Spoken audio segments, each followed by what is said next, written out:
కొసగి మండల వాసులు చిరుతపులి పట్ల అప్రమత్తంగా ఉండాలి. సాయంకాలం 6 గంటలు దాటితే ఒంటరిగా కొండ ప్రాంతాల చుట్టూ వెళ్లరాదు. మంగళవారం పాపయ్య కొండపై చిరుతపులి భయాందోళనలో కొసగి మండల ప్రజలు అని వచ్చిన వార్తలకు స్పందించి అటవీ శాఖ అధికారులు, అటవీ శాఖ సెక్షన్ ఆఫీసర్ నాగేష్ కుమార్, విజయ్ భాస్కర్ రెడ్డి, అటవీ శాఖ బీట్ ఆఫీసర్ సెమివల్ల వారు బుధవారం నేల కొసగి సాయిబాబా ఆలయ ప్రాంతాల ప్రజలకు చిరుతపులి పట్ల అప్రమత్తంగా ఉండాలంటూ కొండ ప్రాంతంలో నివాసం ఉండే ప్రజలు పెంపుడు జంతువులను రాత్రివేళ బయట ఉంచకూడదన్నారు. సాయంకాలం 6 గంటలు దాటితే పులి ఉన్న కొండ ప్రాంతాల్లో ఒంటరిగా వెళ్లరాదన్నారు. త్వరలోనే సంబంధించిన అధికారులతో మాట్లాడి పులిని బంధించి జూకు తీసుకెళ్లే ప్రయత్నం చేస్తామని వారు అన్నారు.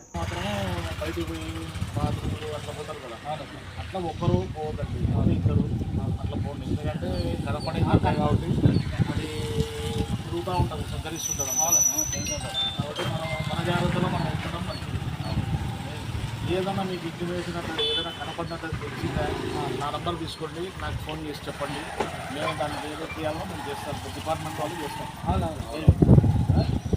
దానికి జాగ్రత్తగా ఉండండి.